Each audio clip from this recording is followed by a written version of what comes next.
कंटाळलायस ना सगळ्या जगाला तोंड देऊन देऊन?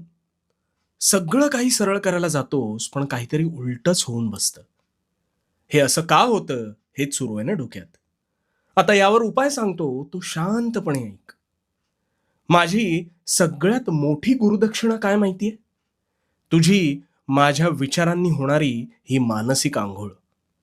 पण जेव्हा हे विचार तू आचरणात उतरवशील, तेव्हाच आम्ही खरे समाधानी होऊ.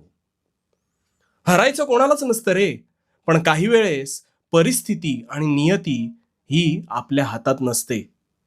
युद्धात उतरणारे वीर हे हरण्याच्या मानसिकतेने उतरत नसतात, पण कष्टांची पराकाष्ठा करून सुद्धा त्यांच्या पदरी पराभवच येतो. मग याला जबाबदार ते योद्धे असतात का? नाही ना. ह्यालाच म्हणतात नियतीचा खेळ. असंच एक युद्ध तुझ्या आयुष्यात सुरू आहे.